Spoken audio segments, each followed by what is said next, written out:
Entonces estábamos viendo esto de pipeline y quiero recordar de qué se trata. La idea es la siguiente. Dividimos, esta es la idea de un conversor multipaso, sin pipeline todavía. Dividimos el valor analógico que queremos convertir en una parte gruesa y en una parte fina. Entonces, para sacar la parte gruesa, en el fondo hacemos esta cuantización gruesa y luego al pasar por un DAC y restarle el valor original, nos queda el residuo, lo que no alcanzamos a convertir. Y eso que no alcanzamos a convertir, lo convertimos con un ADC fino, entonces finalmente sumamos las dos y nos queda a la salida una palabra digital que tiene la suma de las resoluciones del grueso y del fino. Ese es el concepto. Vimos esta idea de cajas, estas cajas que las vamos a usar harto en esta clase. Estas cajas tienen que ver con cómo es la curva de transferencia del residuo. Entonces nos vamos a enfocar en el residuo. El residuo es esto que está acá. O sea, es Bin pasado por un ADC, luego por un DAC y luego restado Bin original. Y ese residuo, en función de Bin, tiene esta curva. No puede exceder 0,5 LSB.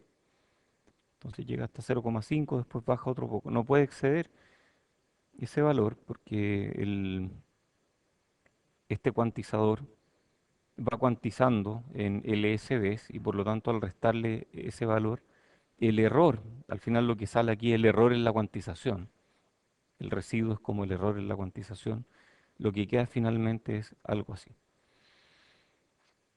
En estas curvas estáticas que vamos a estudiar harto en este capítulo, cada línea vertical representa un nivel de decisión. Y si esto está implementado con un flash, cada línea vertical representa un umbral de comparación distinto. O sea, aquí tendríamos tres comparadores. En esta de aquí hay tres comparadores. Ah, y yo me acordaba que en un ADC Flash, tres comparadores sirve para ¿cuántos bits? Para 2 bits, po. Entonces hay 2 bits. Efectivamente la salida puede ser 0, 1, 2 o 3. Muy bien.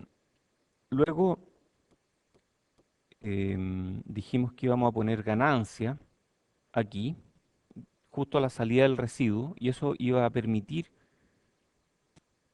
que el ADC fino tuviera eh, fuera menos fino en el fondo, y con eso aumentamos esta curva para que ocupe toda la caja, y así el ADC fino utiliza mejor su resolución, su FSR.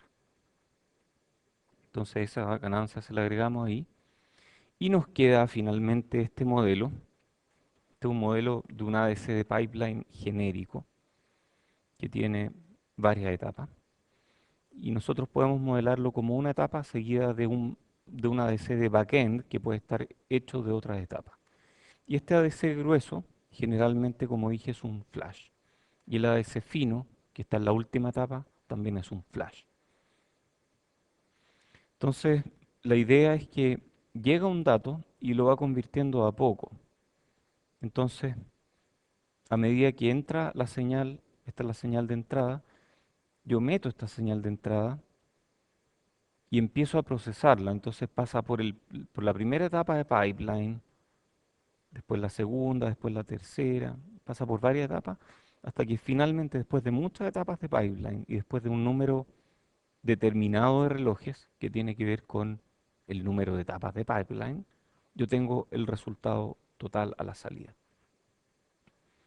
Pero cada ciclo de reloj yo saco un resultado nuevo, entonces hay latencia, que sería definida como este tiempo, esa es latencia. Mientras que throughput, hola, es uno partido por el periodo del reloj. Estábamos analizando la etapa y vimos que podemos definir esta salida de como la cuantización de Bin y luego el DAC ideal es un cable. Entonces el voltaje de residuo es menos G por el error de cuantización. y nos queda esta caja de esta forma. Y la idea es que yo le meto un bin, fíjense en esto, yo le meto un bin, esto es una etapa, ojo, estamos analizando una etapa. Estas son hartas etapas, estamos analizando una de las etapas. Entonces yo a una etapa le meto bin y sale bres. Entonces a una etapa yo le meto bin y sale bres. Entonces cuando mi bin es esto, mi bres va a ser eso. Cuando mi bin es esto, mi bres va a ser eso. Y este bres entra como bin a la etapa siguiente. Entonces mi etapa siguiente va a cuantizar, mi etapa siguiente que es un ADC de backend, que puede incluir muchas etapas de pipeline, va a cuantizar este residuo y yo quiero que tenga niveles de decisión aquí, un flash en el fondo, para decirme cuánto vale el residuo. Me dio igual, sí, no, para decirme cuánto vale el residuo. Entonces, estamos descomponiendo el pipeline, como decía antes, en una etapa, que es la etapa 1 que vamos a analizar, y después viene una ADC de backend que está formado por n etapas. El modelo resultante es este que vimos aquí, donde hay un ADC grueso, que es el de la primera etapa, y hay un ADC fino, que puede estar compuesto por muchas etapas. Esto lo hacemos para efectos de análisis. Y descubrimos, y esta es la cuestión como más importante que descubrimos, es que el resultado, la salida, es lo mismo que la entrada más el efecto del error de cuantización de la primera etapa, más el efecto del error de cuantización del backend. Y vimos que si logramos hacer, si nos resulta, que esta ganancia analógica sea igual a una ganancia digital, esto se cancela, el error de cuantización de la primera etapa desaparece y nos queda que la salida es solamente el error de cuantización del backend dividido por la ganancia digital. Y esta ganancia digital tiene que ser igual a la ganancia analógica. Entonces, la conclusión, que es súper importante, es que la resolución, esta es una conclusión demasiado importante, la resolución combinada del ADC es independiente de las resoluciones de los sub-ADCs. La resolución solamente va a tener que ver con el último cuantizador y el producto de las ganancias de la otra etapa. Eso me va a dar la resolución del ADC. ¿Por qué definirlo de una forma tan complicada? ¿Por qué no definirlo, por ejemplo, como que la resolución es simplemente la suma de las resoluciones del ADC grueso y el ADC fino? Si el ADC grueso es de 3 bits y el ADC fino es de 4 bits, yo podría decir que la resolución total es 7 bits. El problema, y se los voy a adelantar para que tengan perspectiva, es que no siempre es posible alinear bien estas cajas. No siempre es posible alinear el residuo para que quepa dentro de esta caja ocupando todo el rango y sin pasarse. Como no podemos hacer eso, el ADC fino no va a funcionar bien por sobre todo el rango. Entonces lo que hacemos es aplicar algo de redundancia. Eso es lo que vamos a ver durante esta clase. Y esa redundancia que aplicamos hace que la resolución total no sea simplemente la suma de las resoluciones individuales, sino que sea la resolución del último ADC dividido por la ganancia, según esta fórmula. Más bien el error de cuantización dividido por la ganancia. Entonces, la resolución depende de la resolución efectiva de cada etapa que va en función directa con su ganancia. Entonces, nosotros definimos la resolución efectiva de la etapa J como logaritmo en base 2 de la ganancia de la etapa J. Y esa ganancia puede ser cualquier cosa mayor que 1. Entonces la resolución total de la ADC finalmente es la suma de las resoluciones individuales de cada etapa donde esas resoluciones individuales son logaritmo en base 2 de GJ. Si GJ es potencia de 2, entonces esta resolución es entera. Si G sub J no es potencia de 2, entonces la resolución no es entera, lo cual es raro porque me va a salir un número como entero de bits, pero algo de eso voy a perder en redundancia y esa redundancia ayuda a coordinar las diferentes etapas para que funcione bien. Entonces, hablamos de hasta dónde llegamos, hasta por aquí. Sí. Toda esta introducción era para acordarnos de qué estamos hablando, porque si parto aquí no vamos a tener idea. Entonces, ¿cómo definimos la etapa, la ganancia de la etapa, que es G, en función de la resolución de cada sub-ADC? Y hay diferentes aspectos. Hay errores en los sub-ADCs, hay desnivel en los amplificadores, hay errores de ganancia en los amplificadores, o sea que G tiene mismatch, tiene un sigma, y los errores de los sub-DAX. Entonces, si juntamos todo esto, vamos a hacer un ejemplo para entender de qué se trata. Primera etapa con un sub-ADC de 2 bits y un backend de 2 bits, para un total de 4 bits. Entonces, ahí nos preguntamos cuánto puede valer G. Y esta ganancia finalmente me deja que estos límites están en 2G partido por 2 a la B. O sea, si B es 2, 2 a la B es 2. Y si yo hago que la ganancia sea 4, voy a tener que esto llega a más 1 y menos 1. ¿Cómo fue? A ver. Claro, pues si este 2 a la B, 2 a la 2, 2 bits, esto es 4. Y si G es 4, si la ganancia es 4, aquí vamos a tener 8 partido por 4, 2, o sea, más 1, menos 1, que ocupa todo el rango. Entonces, ¿cuál es el problema de hacer que G sea 2 a la B, como lo acabamos de hacer? Recién dijimos que G sea 4, G igual 4, que es 2 a la B. G igual 2 a la B implica ocupamos toda la caja, lo cual es bueno. Si es 2 a la B, esto llega justo así.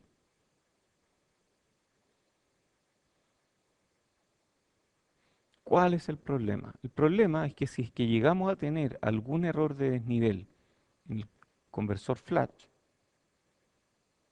alguna de estas se nos va a mover para la derecha o para la izquierda, y eso va a producir que la curva ya no quede dentro de la caja, sino que va a quedar fuera de la caja. Y si mi entrada está justo aquí, mi salida va a estar fuera de la caja y no la voy a poder procesar. Entonces, cualquier error en los niveles de decisión del sub-ADC, si es que estoy justo en los límites de la caja, va a producir que salga fuera de la caja. Entonces, una de las ideas que vamos a estudiar es que el ADC tenga un G, este sub-ADC tenga un G, una ganancia, que sea un poco menor que 2 elevado a B. Por ejemplo, aquí tenemos una ganancia de 3.2. La resolución efectiva de esta etapa va a ser no entera. Esa resolución efectiva que dijimos que era logaritmo en base 2 de G, en este caso va a ser 1.68 bits. Si bien salen 2 bits de aquí, yo voy a tener 00, 01, 1011, dependiendo de dónde entre esto, la resolución efectiva, dado que esto tiene ganancia menor que 4, 3,2, la resolución efectiva no van a ser 2 bits, sino que yo de aquí puedo sacar 1.68 bits. Y el resto de la información es redundancia, para ayudar a alinear la salida del ADC con la entrada del backend ADC. Otra idea, hacer G es menor que 2 a la B, pero en potencia de 2. Por ejemplo, hacer que G sea igual a 2 a la B menos 1. Esa es una posibilidad. En este caso, G es la mitad de lo que debería ser. G debería ser 4 para que llegue hasta los bordes de la caja, pero para cuidarnos de este problema de los desniveles, vamos a hacer que G sea 2. Entonces ocupa la mitad del rango realmente. Y si hay algún error de desnivel, igual podemos procesar eso si es que el error no es muy grande. Entonces, la resolución efectiva de la etapa es un entero. La parte digital requiere alinear de alguna forma con sumadores. No hay necesidad de implementar peso fraccionario. Entonces, la ganancia G digital, estas ganancias G digitales que hay que implementar, son potencias de 2.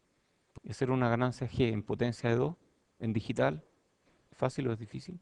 Es botado, un shift nomás. Entonces, no es difícil. Hay ejemplo.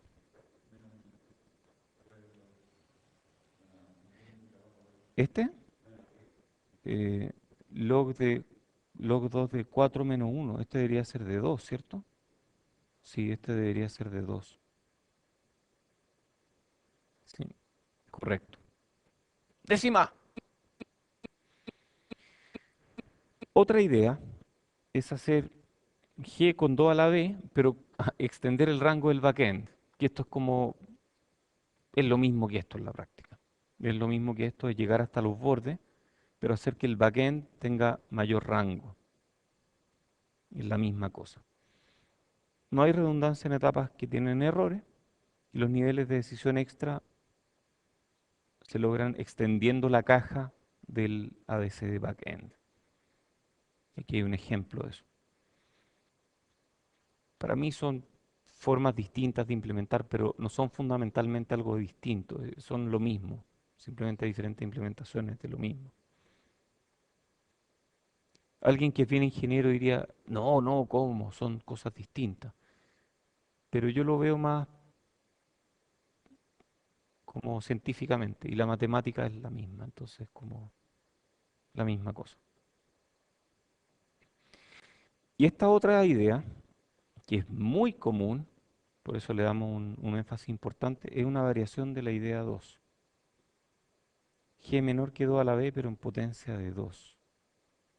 Pero en vez de eso, vamos a hacer etapas de 1,5 bits. Entonces, le damos una ganancia que me serviría para cubrir todo el rango si es que tuviera un puro nivel de decisión. Pero para evitar llegar hasta los bordes donde pueden producirse problemas, si este nivel de decisión está malo, agrego un nivel de decisión adicional. Entonces la ganancia es potencia de 2, lo cual facilita la parte digital. Sin embargo, en vez de sacar un bit que yo tendría por tener un nivel de decisión, saco un poquito más de un bit porque le pongo dos niveles de decisión. Entonces, la resolución efectiva de la etapa, de nuevo, es 1, es un solo bit, porque en potencia podría llegar hasta los bordes de la caja. O sea, la ganancia es 2, por lo tanto, logaritmo en base 2 de 2 es un bit. Sin embargo, yo no saco un 1 o un 0 de aquí, sino que yo tengo dos comparadores. Y con dos comparadores puedo sacar, ¿qué puedo sacar con dos comparadores? Puedo dividir esto en uno, 2, puedo sacar hasta 3 datos, que no alcanzan a ser 2 bits, porque 2 bits son 4 datos. Entonces, realmente lo que sacamos es logaritmo en base 2 de 2 más 1, de 3, y eso nos da una resolución efectiva de 1,589 bits. Y por eso se habla de etapa de 1,5 bits, coloquialmente. Este aguanta errores de hasta un cuarto del ESB en estos niveles. Estos niveles están dispuestos de manera estratégica. Yo podría ponerlo un poquito más a la izquierda o un poco más a la derecha, pero se ponen por aquí, como en un cuarto y menos un cuarto. Y eso es muy estratégico y funciona súper bien. Entonces, este es un resumen de estas tres ideas que vimos, más esta idea adicional del 1,5 bits. Podemos tolerar errores en el sub-ADC mientras el residuo se mantenga dentro de la caja siguiente, o bien la etapa siguiente devuelva el residuo a la caja haciendo una caja más grande. Este resultado puede ser aplicado a cualquier etapa en una ADC de pipeline de muchas etapas. siempre lo podemos descomponer de esta forma canónica de una serie de etapas. En la literatura, estos esquemas de redundancia, en los que tenemos más cables que la resolución de la etapa, le llaman corrección digital, pero no es una corrección, sino que una forma como de alinear los bits. No hay una corrección de errores explícita. ¿Cómo nos afecta el desnivel del amplificador? Bueno, este amplificador tiene desnivel. Y ese desnivel lo modelamos con este offset aquí. Este desnivel puede ser referido a la entrada de la etapa y produce como consecuencia un desnivel global del ADC, que usualmente no es un problema. Usualmente nosotros no nos importa que haya un offset total en el ADC. O puede producir un desnivel del sub-ADC que podría ser tolerado mediante redundancia. Entonces esto en general no es un problema, no es un gran problema. Cambio, errores en la ganancia sí son un gran problema. ¿Qué pasa cuando hay errores en la ganancia? Si G1 y G1 digital no son iguales, por ejemplo, G1 digital tiene que ser 2 en una ADC que tenga 1,5 bits por etapa. G1, yo traté de diseñar un amplificador que tuviera ganancia exactamente igual a 2, pero me quedó mal.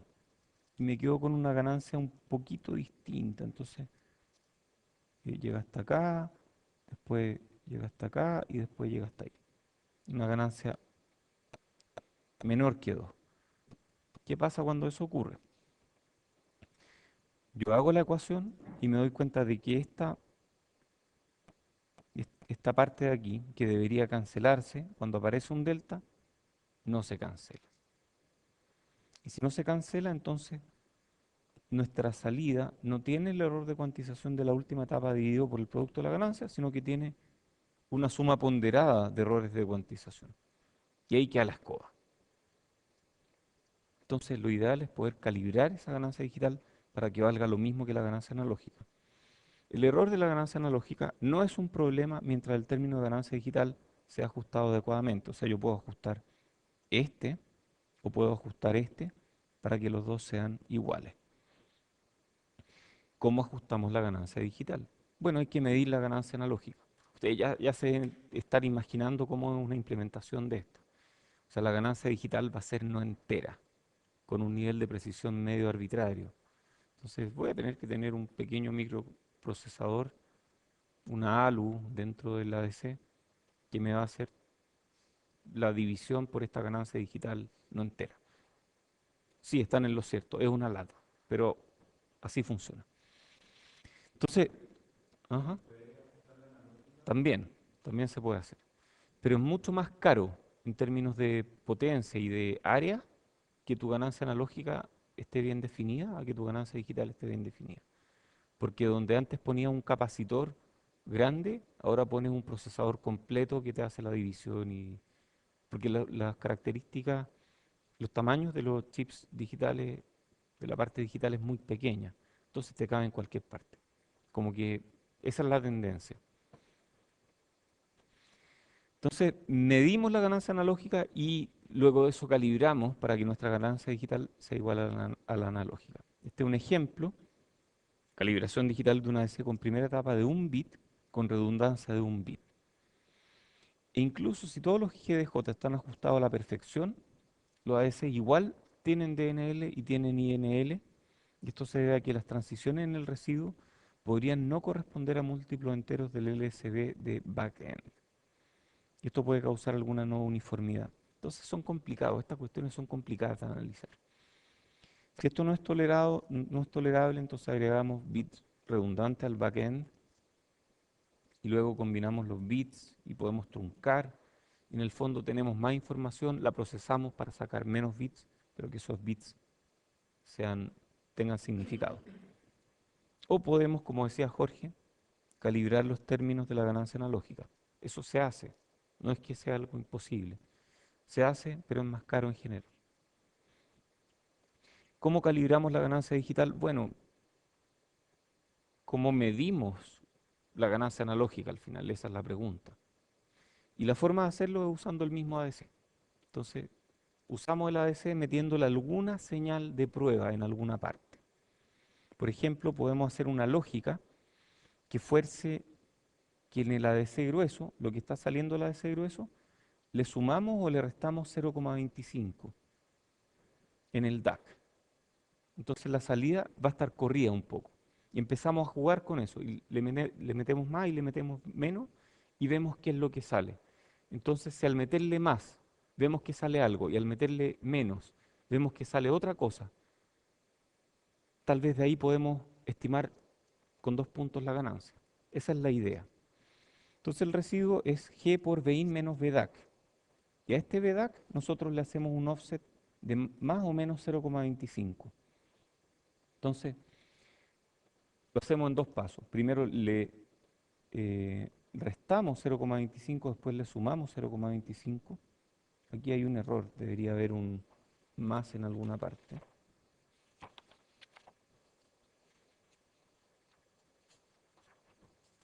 Déjenme buscar dónde está esto.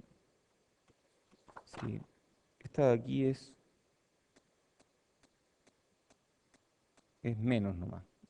Hay un menos que sobra aquí.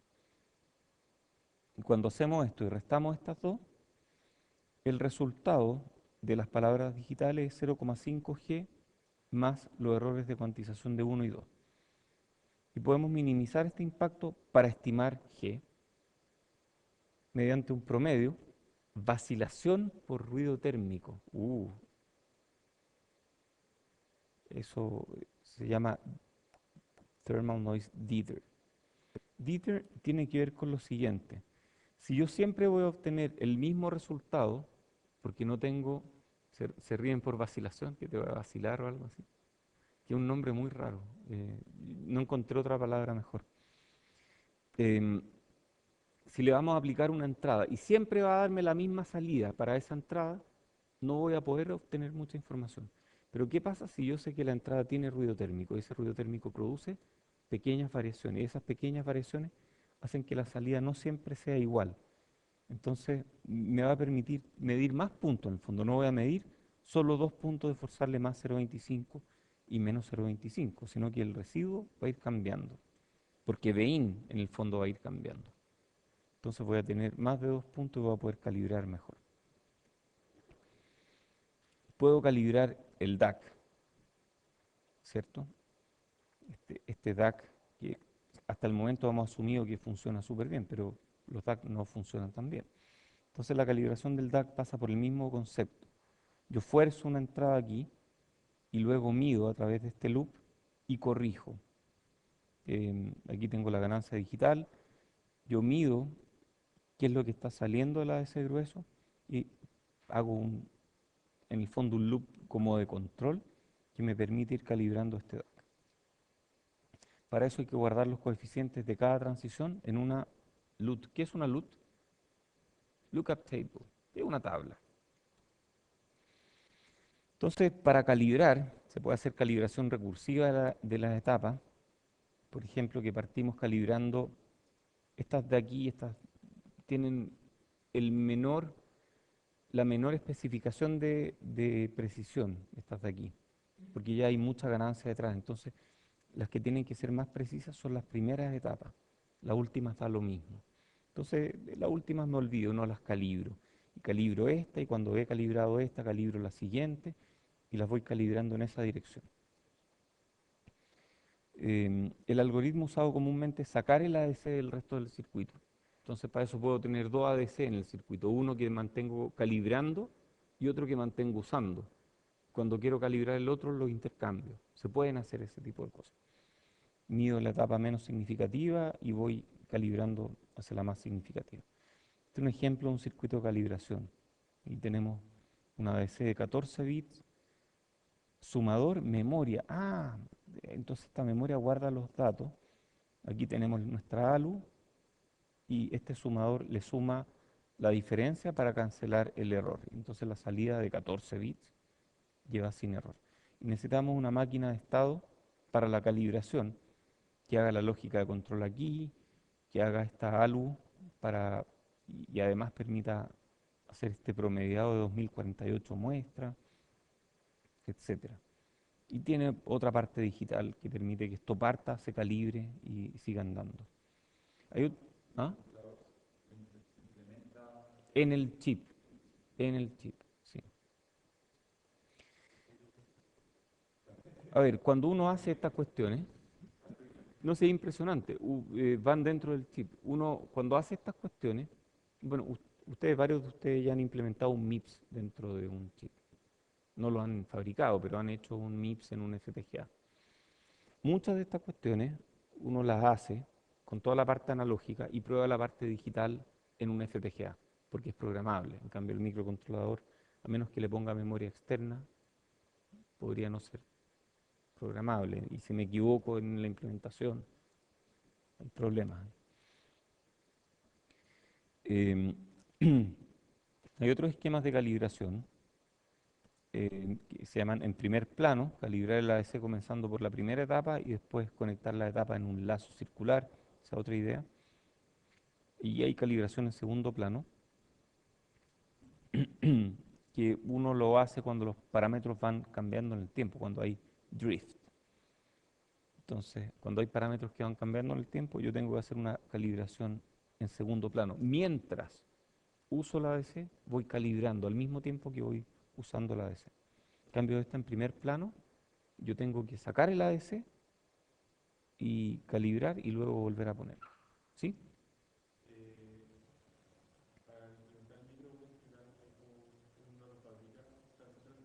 No hay biblioteca y uno compra la biblioteca o se la pide al fabricante. Muy bien, ¿cómo combinamos los bits? Esto puede ser un problema simple o no tan simple. Por ejemplo, tengo esta etapa que me entrega, que era B y que era R. R era como la resolución efectiva, que era ese logaritmo en base 2 de la ganancia, mientras que B es la resolución como el número de bits. Digamos que estas son, que la resolución efectiva y la resolución declarada de cada uno de estos subconversores son iguales, lo cual significa que no hay bits de redundancia, claro, esto es sin redundancia. Y cuando es así, a ver, este tiene una ganancia de 2 para llegar a una resolución de 2 bits, pero, claro, una ganancia de... No, pues este tiene ganancia de 4, porque si la resolución es de 2 bits, la ganancia es 2 a la b, es 4. Entonces nosotros dividimos por 4 aquí. Y dividir por 4 es 2 shift registers, o sea, 2 shifts a la derecha. Lo mismo aquí, la ganancia es 4, dividimos por 4. Entonces dividimos por 4 esta salida, sumamos, dividimos por 4, sumamos, tomando en cuenta algunos retardos, porque estas procesan, la primera etapa procesa primero, después la segunda, después la tercera. Entonces hay que aplicar algunos retardos. La salida va a ser de 1 más de 2 partido por 4 más de 3 partido por 16. Entonces los sumamos, y estos bits caen así. Y la salida total es simplemente una combinación de los bits individuales. No hay que sumar, o sea, la suma en el fondo aquí no es sumar, sino que es poner 2 bits, poner otros 2 bits acá, listo, así resulta la suma. Pero ¿qué pasa, por ejemplo, si tenemos redundancia? O sea, las etapas son de 2 bits con redundancia de 1 bit en las etapas 1 y 2. Entonces la resolución efectiva es 2, pero la resolución... Ah, y este 2 significa que mi ganancia es 4, pero en realidad estoy sacando 3 bits, porque estoy usando 2 de ellos. Entonces, ¿cómo los combino? Porque de aquí salen 3 alambres, de aquí salen 3 alambres y de aquí salen 2 alambres. Pero la resolución va a ser la suma de la resolución efectiva, va a ser 2 más 2 más 2, va a ser 6. Entonces, aquí, ¿cómo convierto 8 alambres que tienen bits a la salida en 6 alambres? Porque mi resolución total va a ser 6. Entonces, esa es la pregunta. Y la forma de alinearlo es como está aquí. Estos de aquí se traslapan, ¿se fijan? Y ahí sí hay que sumarlo, ahí sí hay que hacer sumadores. Se puede lograr con hats y fats. ¿Qué son esos? ¿No? Full adders y half adders. Algunos con carry in, otros no. Entonces, con este esquema podemos hacer esta suma de bits y con eso estamos. Y eso, un adder es súper fácil. Un adder no es un problema. Para peso fraccionario, para, por ejemplo, base menor que 2, no hay necesidad de de implementar multiplicadores complicados, porque podemos usar desplazamientos de bits en todas las etapas y llevar la multiplicación final a la salida de baja resolución.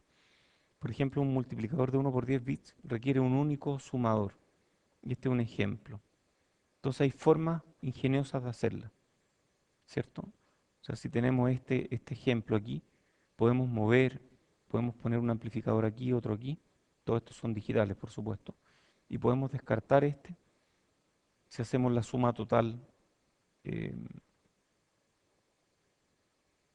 con una y otra etapa. Este es el primero, este es el backend, sabes la notación. ¿Qué sigue? Varios temas. Vamos a verlo en la siguiente. Ah,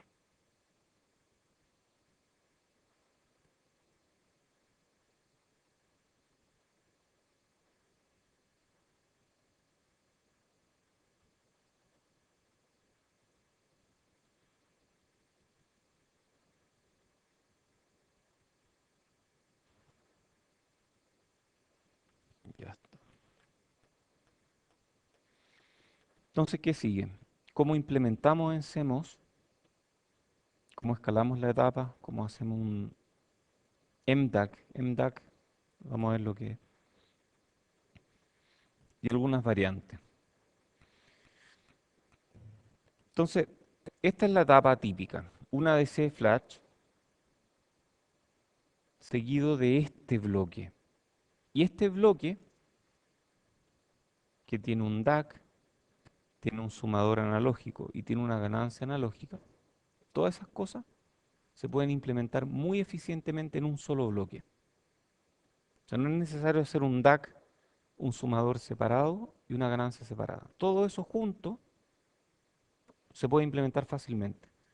Y es un pedazo circuital que tiene entrada analógica, entrada digital y salida analógica. Y se llama MDAC, que es esto. Se llama Multiplying DAC. Es un DAC que además multiplica por una ganancia y hace una diferencia. ¡Ajá! ¿Qué es esto? Ah, esto es esto mismo, llevado a circuito. Vamos a ver circuito. Entonces tenemos el BIN, BIN entra y BIN va a un flash ADC. Entonces aquí va una ADC flash. Muy bien. Y la salida digital la tomamos y la usamos, la guardamos.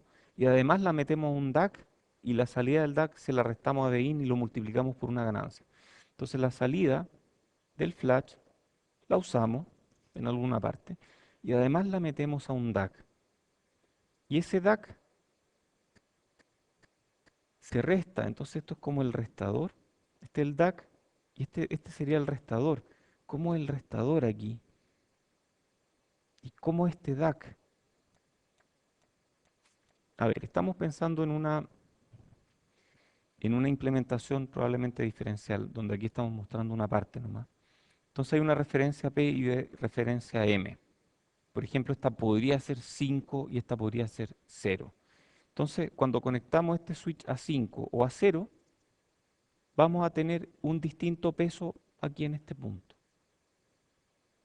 Cuando conectamos este a 5 o a 0, vamos a tener otro peso distinto en este nodo.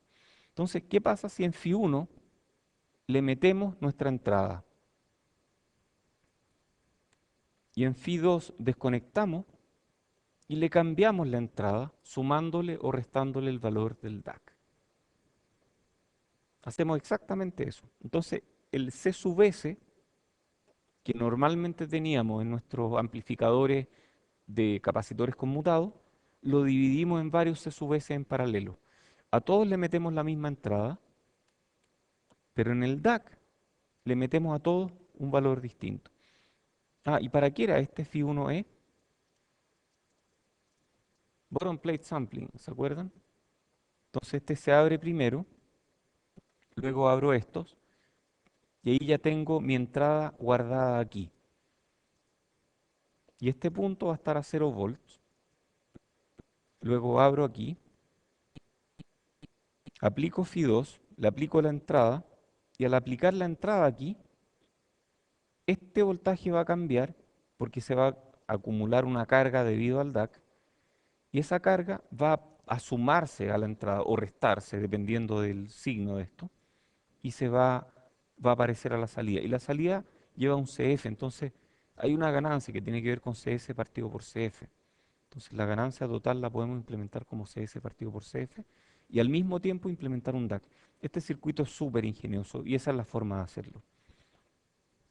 Entonces M, que lo vamos a usar en estas ecuaciones, va entre 0 y K, donde K es el total de cable y M es la salida. No, esto no es del MDAC. MDAC viene de Multiplying DAC. M es, em, lo vamos a ver aquí. Esto es el MDAC. Sí. Entonces en Phi1 metemos la entrada. Eso fue lo que dijimos. En Phi2 le cambiamos esta entrada al final usando la referencia del DAC y K es el número de cables, M es la salida de este DAC. Este DAC es termómetro al final y M es como la salida que va en esa dirección. O sea, ¿cuántos de estos se conectan a VRFP y cuántos se conectan a VRFM? Entonces yo conecto a VRFP-M de estos y conecto a VRFM el resto, que son el total K menos los que conecto a VRFP. M. Entonces K menos M es el número de switches que conecto al otro lado. Y si hacemos la matemática de esta transferencia de carga, llegamos a que el residuo es G por Bin menos Bdac, que es lo que estábamos buscando. Es muy choro este circuito, porque hace tantas cosas y son tan pocos componentes. Requiere un puro amplificador, capacitores, switch, algo de lógica y estamos. Ese es mi MDAC. ¿Cómo lo diseñamos? ¿Cómo diseñamos este ADC Flash? Bueno, hay que definir la resolución de cada etapa, porque hasta el momento sabemos analizarlo, pero ¿con qué criterio definimos la resolución de la etapa y cómo escala cada etapa? ¿Cuál es la resolución efectiva de cada etapa? Si tiene o no redundancia, razón entre ruido térmico y ruido de cuantización. ¿Qué? ¿Qué OTA vamos a usar? Porque hay diferentes tipos de OTA. Podemos incluso compartir OTAs, ese es un concepto que vamos a ver después. Topologías distintas de conmutación, tal vez esto ayude a los que han tenido dificultades con echar a andar un drag and hold. Arquitectura de los comparadores, algo de eso ya vimos. Si hacemos un sample and hold en el front end o si hacemos uno sin sample and hold, si, cómo vamos a calibrar, si intercalamos o no en el tiempo. Esto es un concepto de tener varios ADC corriendo en paralelo y yo voy